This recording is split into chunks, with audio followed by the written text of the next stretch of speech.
দেখ শুধু শুধু জেদ করিস না, বলছি তো দিব, এই মাসে না দেই পরের মাসে দিব, বাট এই মাসে আমাকে P90টা অন্তত ম্যাক্স করতে দে। না না না না, কোনো ছাড় হবে না। তুমি যদি আমার কথা না শুনো, কালকে সকালেই দেখতে পারবা তোমার গোপন তথ্য ফাঁস।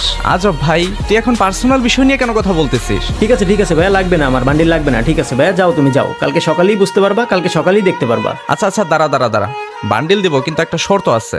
তুই এখন আমার সাথে একটা 1 vs 1 করবি, 4 রাউন্ডের খেলা হবে। 4 রাউন্ডে তুই যদি আমাকে হেডশট দিয়ে মারতে পারিস তাহলেই তোকে বান্ডিল দিব। তোর কাছ থেকে বান্ডিল নিতে আমার এখন কাস্টম খেলা লাগবে? কত নাটক দেখাইলা নাতি। কেন, ভয় পেলি নাকি? পারবি না আমাকে হেডশট দিয়ে মারতে? আরে ভাইয়া, ভয় পাবে তাও আবার রিফাত। রিফাত কখনো ভয় পায় না।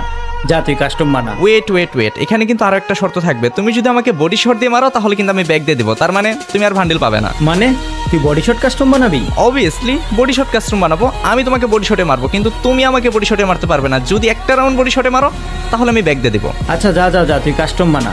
তোর মতো হাসিবরে মারতে কি লাগে ওইটা আমি দেখতেছি। আসো খেলবো, খেলা হবে।